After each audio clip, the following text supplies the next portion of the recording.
श्री राधा बाबा महाराज। राधा बाबा का एक मैं लीला सुनाता हूं कथा में कि राधा बाबा पूरे दिन एक टीन शेड के नीचे बैठे रहते थे और भक्तजन सामने से उनका दर्शन करते थे। लेकिन सुबह सुबह आप 4 बजे उठ करके जब शौच के लिए जाते थे तब एक बूढ़ी मैया इनका दर्शन करने आती थी और वो केवल दर्शन नहीं करती, पीछे पीछे बाबा के संग जाती। वो जहां जंगल झाड़ी में जाते बेचारे वहां पे भी उनका दर्शन करते। कुछ वैष्णवों ने देख लिया, उन्होंने मैया से कहा मैया तुमको शर्म नहीं आती है, बाबा सुबह सुबह बेचारे अपने नित्य नियम में जाते हैं, तुम वहां भी उनका दर्शन करती हो। और हमने देखा तुम छुप छुप के सब जगह से दिखती हो, क्यों करती हो ऐसा? पूरे दिन बाबा टीन शेड में बैठते हैं, वहीं दर्शन किया करो। तो बूढ़ी मैया के नेत्रों से आंसू आ गए। बोले मैं सच बताऊं, मैं बाबा को नहीं देखती, बाबा तो पूरे दिन दिखते हैं, बाबा तो पूरे दिन दिखते हैं, दर्शन देते हैं, मैं दिन भर उनका दर्शन करती हूँ, पर ये सुबह सुबह जब शौच के लिए जाते हैं ना, उसी समय एक सांवरा सलोना सा लाला इनकी लठिया पकड़ के संग चलता, मैं उसको देखने जाती हूँ, उसका दर्शन करने जाती हूँ, वो रोज दिखता है। तो सब रसिक जन इतने इतने आश्चर्य में आ गए कि मतलब वो इतने पवित्र हैं राधा बाबा कि वे जब अपने नित्य नियम करने जाते हैं तब भी ठाकुर जी उनके संग रहते हैं, तब ठाकुर जी का विशेष दर्शन उनके साथ होता है और वो मैया को दिखते थे। ऐसे थे राधा बाबा। तो एक बार राधा बाबा ब्रज की किसी यात्रा में थे, हमने एक महापुरुष से ये लीला सुनी। तो यात्रा में इतने श्रमित हो गए थे, रोज तो 4 बजे उठ जाते थे, लेकिन आज 7 बजे उठे सुबह। तो राधा बाबा जैसे ही उठे तुरंत उनके कक्ष में एक महापुरुष बिना किसी रुकावट के घुसता ही चला आया, जिसको वो जानते भी नहीं थे। बाबा उठ करके देख करके बड़े संकोच में आ गए, बोले भाई ये कौन बाबा है, सीधे मेरे कमरे में घुसा चला आया है। तो फिर भी कहा, बोले महापुरुष आपको प्रणाम है, आप कौन हैं, कहां से आए हैं, आपका क्या परिचय है? तो वो जो बाबा उनके कक्ष में आया वो दोनों भुजा उठा करके रोने लगा। बोले मैं सत्य बता रहा हूं, आज पहली बार मेरे स्वप्न में श्री जी आई थी, किशोरी जी आई थी, और श्री जी आकर के मुझसे बोली तेरे भजन को पूरा फल प्राप्त है, वे में नेक दूरी रह गई है, या हमारे में तो को राह बतावे आई हूं कि अपने भजन को फल पूरा कर ले। मैंने पूछी हे श्यामाजू भजन को फल कैसे पूरा होगा? बोले कि अभी अभी राधा बाबा आए हैं बिड़ला धर्मशाला में। बोले मेरा हाथ पकड़ के श्री जी स्वप्न में लेकर के गई धर्मशाला, और मुझे तो पता नहीं आप कहां रुके, आपके कमरे के बाहर जाके उन्होंने इशारा किया, बोले या कमरा में बैठे बाबा, उनको जाके सुबह दर्शन कर लियो, उनके दर्शन से ही तेरा भजन फल पूरा होगा। ये सुनते ही राधा बाबा नेत्रों से अश्रुपात होने लगा। बोले श्री जी ने ऐसी आज्ञा दी? बोले हाँ। बोले श्री जी मुझसे कह के गई कि आज तुम आज जाकर के इनका दर्शन करना। चरणों में प्रणाम किया और प्रणाम करके बोले श्री जी ने एक आज्ञा और दी है। बोले क्या? बोले बरसाने में एक सदगृहस्थ हैं, उनका नाम है मोहिनी बिहारी, मोहिनी श्याम जी, आप कृपा करके या तो उनके दर्शन कराओ। मतलब श्री जी ने मुझको आज्ञा दी मैं आपके दर्शन करूं, और आपके लिए आज्ञा दी है कि बरसाने में एक संत हैं, एक सदगृहस्थ हैं, संत नहीं है, परिवार है उनका पूरा, मोहिनी शरण जी, आप उनके दर्शन करे आओ, और दर्शन नहीं कर सको तो उनके घर की मधुकरी मंगा करके पालो। ये किशोरी जी ने आपके लिए आज्ञा की है। और ऐसा कहकर अब सुबह सुबह उठते ही कोई अपरिचित आकर के इतना सब कुछ बोल जाए तो उस पर विश्वास नहीं होगा। और ऐसा कहते तुरंत वो बाबा वहां से प्रस्थान किए। राधा बाबा महाराज तुरंत दौड़ करके अपनी छत पर गए देखने के लिए कि ये जाएगा किस तरफ। तो देखा वो दोनों भुजा उठा करके नेत्रों से अश्रुपात वृंदावन की ओर दौड़ा। उसकी स्थिति बता रही थी कि वो झूठ नहीं बोल रहा है। राधा बाबा महाराज ने अपने कुछ सेवकों को बुलाया और सेवकों से कहा एक काम कीजिए, ऐसे करके एक मोहिनी श्याम मोहिनी जी करके, मोहिनी शरण जी करके एक सदगृहस्थ हैं बरसाने में, हम तो जाने में अभी असमर्थ हैं, पर उनके यहाँ की मधुकरी ले आओ, रोटी ले आओ। अपने कुछ सेवकों को भेज दिया। उनमें एक घनश्याम जी करके थे, वे ब्रज में वृंदावन में जो रासलीला होती है उसमें कृष्ण बनते थे, तो घनश्याम ठाकुर जी भी थे उसमें। तो उन सबको भेजा, जाओ जाकर के बरसाने में कोई मोहिनी शरण जी सदगृहस्थ हैं, उनके यहाँ से रोटी ले आओ। अब राधा बाबा महाराज किसी के यहाँ की प्रसादी मांग रहे हैं। राधा बाबा जिनको स्वयं श्री ठाकुर जी के प्रत्यक्ष दर्शन होते थे, वो किसी के घर की प्रसादी मांग रहे हैं, तो इसका मतलब वो कितना ऊंचा होगा। ये सब लोग बरसाने गए और बरसाने में जाकर के इन्होंने पूछना शुरू किया ब्रजवासियों से, भैया यहाँ पे कोई सदगृहस्थ है, उसका नाम मोहिनी शरण करके है। तो सब नाम सुने और सुन के हंसे। बोले क्या काम है उससे? बोले उसके यहाँ की रोटी चाहिए। बोले किसके लिए? बोले राधा बाबा के लिए। तो लोग बाग सुन करके हंसे और सिर पकड़ करके बोले भैया ये क्या कर रहे हो तुम लोग, राधा बाबा जैसे महान संत को उसके घर की रोटी खिलाओगे? बोले हैं कौन? बोले बरसाने का एक पागल है, उससे कोई मिलता नहीं जुलता नहीं, उसको देख के बच्चे भाग जाते हैं, वो जिस गली में जाता है सब दुकानें बंद कर लेते, कहां से कब क्या उठा ले, पागल है। तो तो सेवकों ने सोचा राधा बाबा ने आज्ञा की है, लेके तो जानी है रोटी। बोले फिर भी बताओ ना कहाँ है घर। बता दिया सबने, बोले वहां रहता है, वो तो प्रसिद्ध पागल है यहाँ का, चले जाओ। जैसे गए घर पर पहुंचे तो घर की स्थिति देख करके बिल्कुल नहीं लग रहा है कि एक वैष्णव का घर है। वैष्णव के घर की पहचान अलग होती है, तुलसी का पौधा तो होगा, बाहर कुछ सातिया तो बना होगा, गैया का गोबर तो रखा होगा, ठाकुर जी की सेवा घर में हो रही होगी, दिव्य अगरबत्ती की सुगंध आ रही होगी। ऐसे वैष्णवों के घर की पहचान होती है। हम जिस घर में रुके हैं मेलबर्न में, उस घर का नाम है वृंदावन, और उस घर के जिस कमरे में हम रुके उस कमरे का नाम है गोवर्धन।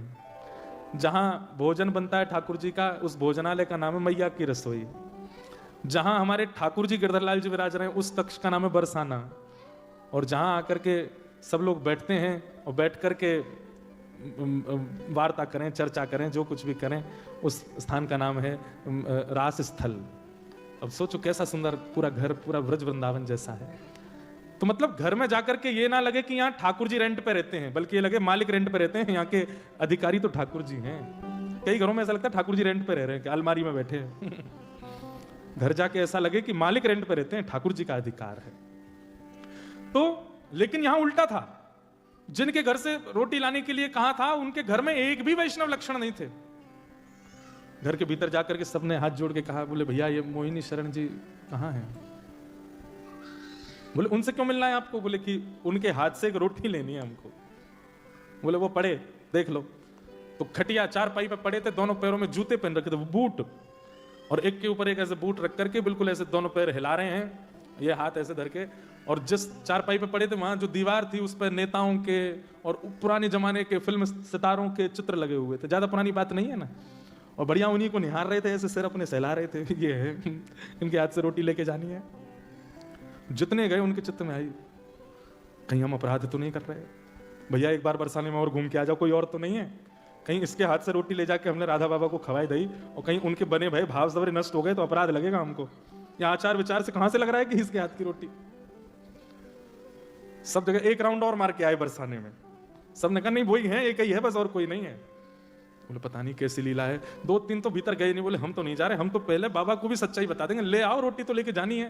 तो अंदर रोटी लेने के, भैया आपको प्रणाम, जय श्री कृष्ण, जय श्री राधे, कहाँ से आ गए हो? सुबह सुबह आ गए, क्या बात है, क्या चाहिए? बोले अपने हाथ से रोटी दे दो। बोले ले लो रोटी, वहां भीतर से आ जाते हैं पता नहीं कहां से मांगने के लिए। बोले नहीं आप अपने हाथ से दे दो। तो पहले तो 10 सुनाई और 10 सुना करके फिर गए और रोटी दे दी, बोले ले जाओ। और ले करके वो सब लोग राधा बाबा के पास आए, राधा बाबा आपने ये बताई। अब वो बताते कि वो कैसे हैं, उनका आचरण, उनका रूप, उनका स्वरूप, इतने में तो बाबा ने रोटी ली और पहला उसका कवल तोड़ करके माथे से लगा के पा लिया। और जैसे ही रोटी मुख में धारण की है, वो मधुकरी प्रसादी, नेत्रों से अविरल अश्रुधार गिरने लगे, दोनों भुजा उठ गई, किशोरी जी की दिव्य लीलाओं का अनुभव होने लगा, नेत्र लाल पड़ गए, शरीर कंपायमान होने लगा। सामने जो आया, जिसके प्रति उनको अधिकार लगा, तोड़ करके उसको हाथ में नहीं दी, बोले मुंह खोलो, सीधे मुख में। और जिसको भी वो टूक पधराते जाएं, उसके नेत्र बंद हो जाएं, नेत्रों से अश्रुधार, और वही श्री राधा प्रेम में प्रेम मगन होकर के झूमने लग जाए। अब जिन जिनको उनके स्वरूप पर संकोच हुआ था, सब बोले ये क्या हो रहा है? पूरे कक्ष में बैठे हुए लोग भावावेश में चले गए। हाथ आगे बढ़ाया, राधा बाबा ने तिरछी नजर से देखा, बोले तुम अधिकारी नहीं हो इसके, क्योंकि तुम दोष बुद्धि से देख करके आए हो। और महाराज एक आध घंटे नहीं 24 घंटे की भाव समाधि लगी उन लोगों की जिन्होंने वो रोटी की प्रसादी पाई, मधुकरी। वहीं से ही बाबा ने प्रणाम किया और बाबा तो वहां से चले गए। लेकिन जो घनश्याम ठाकुर जी जो रासलीला में कृष्ण बनते थे, वो भी गए थे वहां लेने। उन्हीं के मन में पहले दोष आया कि ये कैसे भक्त हैं। उनके मन में आया कि कोई तो बात है, मैं जाकर के देखूं तो सही, कहीं ऐसा तो नहीं है कि वो अपनी भक्ति को छुपाते हैं। ऐसा हो नहीं सकता कि उनकी प्रसादी से ये सब हो गया। घनश्याम ठाकुर जी गए बरसाने, और बरसाने गए तो आज वो और ज्यादा विचित्र रूप में बैठे थे, वो कोट वोट पहन के, बूट वोट पहन के, बिल्कुल ऐसा दिखावे सबको संसार को कि महापागल हैं, संसारी हैं और विचित्र, सब उनसे दूर दूर रहें। पर ये पहचान है एक अत्यंत वैष्णव की। भक्त की इच्छा ये नहीं होती कि मैं बहुत प्रसिद्ध हो जाऊं, भक्त की इच्छा ये नहीं होती कि मैं बहुत सिद्ध हो जाऊं, भक्त की इच्छा ये होती केवल प्रिया प्रियतम मेरे रहें, बाकी सब मुझे अकेला छोड़ दें। ये एक असली भक्त की इच्छा होती है। चरण पकड़ लिए घनश्याम जी ने, बोले कि आप ये नहीं हो जो दिखा रहे हो, क्या हो वो दिखा दो। मेरी आपसे प्रार्थना है, बहुत अच्छा नाटक करते हैं आप, आपके शब्दों में भी कहीं से भी वैष्णवता नहीं झलकती, आपके रूप प्रारूप में भी कहीं से वैष्णवता नहीं, आपके आसपास भी ऐसी आपने व्यवस्था कर रखी है कि किसी प्रकार से वैष्णवता का दर्शन नहीं हो। लेकिन मेरी आपसे प्रार्थना है, एक ब्रजवासी होने के नाते आपसे प्रार्थना कर रहा हूं, अपना असली रूप दिखाओ। तो पीछे जो चित्र लगे थे उन सब चित्रों के मतलब जब प्रार्थना की तो नेत्रों से अश्रु आ गए। प्रेम का स्वभाव है, प्रेम का स्वरूप है, कितना भी छुपा छुपता नहीं, वो प्रकट हो जाता है। तो नेत्रों में जब अश्रु आए तो घनश्याम ठाकुर जी ने कहा, आप ये नहीं हो जो दिखा रहे हो, कौन हो वो दिखाओ। तो पीछे जो दीवार पे वो चित्र लगे थे फिल्म सितारे वगैरह उनके, वो वास्तव में एक लकड़ी की दरवाजा था। और जैसे ही उस दरवाजे को खोला तो वो एक झरोका था, एक बालकनी जैसी थी। और वो बालकनी ऐसी थी जहां से श्री किशोरी जी का रंग महल स्पष्ट दिखाई देता था। हाथ पकड़ करके ले गए घनश्याम ठाकुर जी का और दिखाया, बोले देखो वो हमारी श्री जी लाडली जी का भवन है। बोले हाँ। बोले देखना अब मैं पुकारूंगा और कुछ अनुभव होगा। और जैसे ही उन्होंने भुजा उठा करके कहा श्री राधा श्री राधा श्री राधा, एक दिव्य तेज प्रकट हो गया श्री ठाकुर जी किशोरी जी के बरसाने भवन में। और उस दिव्य तेज में सर्वांगीण अंग तो नहीं दिखा, लेकिन दिखा कि दिव्य तेज जैसे समाप्त हुआ तो वहां पर कोई सुंदर सी चुनरी पहन करके कोई एक सखी आई है जिनका रूप ऐसा था, इतनी दूर से स्पष्टता नहीं हो रही थी। वो जो जिनके घर गए थे वो तो भुजा उठा करके नृत्य करने लगे। घनश्याम ठाकुर जी देख करके वहीं मूर्छित हो गए और मूर्छित होकर के चरण पकड़ लिए। बोले कि मुझे अनुभव करा दो। बोले कि अभी आपके चित्त में वैष्णवों के प्रति दोष भाव आ जाता है, पहले उस दोष भाव को दूर करो। कभी वैष्णव की आचार विचार कई बार वो इसलिए बनावटी रखते हैं कि हमारी भक्ति को नजर ना लगे, हम महासंसारी दिखाई दें सबको। इसलिए वैष्णव को परखने में राधा बाबा जैसे हो जाओ, जिन्होंने आपके द्वारा निंदा सुनी नहीं उससे पहले प्रसाद पा लिया। ऐसी वैष्णवता जिस दिन आपके चित्त में आ जाएगी, आप जैसी बरसाना भवन की ओर देखोगे श्री जी दिख जाएंगी।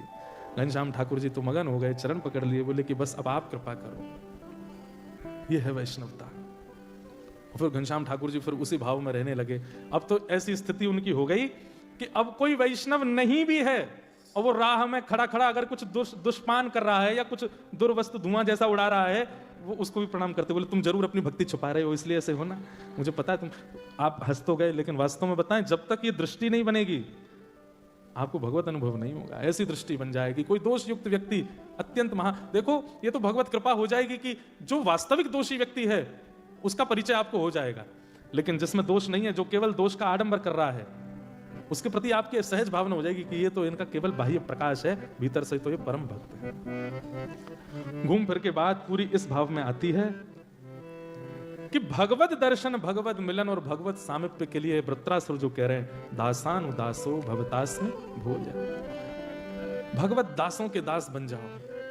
जैसे मैं कहता हूं कभी कभी कि राधा रमन जी के जैसे पर्दा खुलता है ना, तो पर्दा खुलते ही पता नहीं कहां से ऊर्जा आ जाती है। वैष्णव बोलते श्री राधा रमन लाल की जय, भुजा खड़ी हो जाती है, नेत्र बिल्कुल अपलक हो जाते हैं, फिर पलक नहीं झपकता कोई, पीछे से धक्का पड़े, आगे से कोहनी पड़े, किसी को कोई चिंता नहीं होती, बस मुझे मेरे ठाकुर जी दिखते रहे।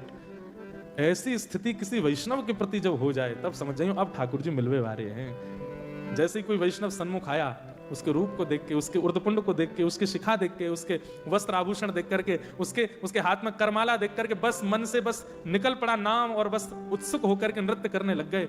जैसी स्थिति भगवत दर्शन में, वैसी स्थिति वैष्णव दर्शन में जिस दिन हो जाए, समझाओ बस ठाकुर जी मिलवे वाले हैं कुछ दिनों में।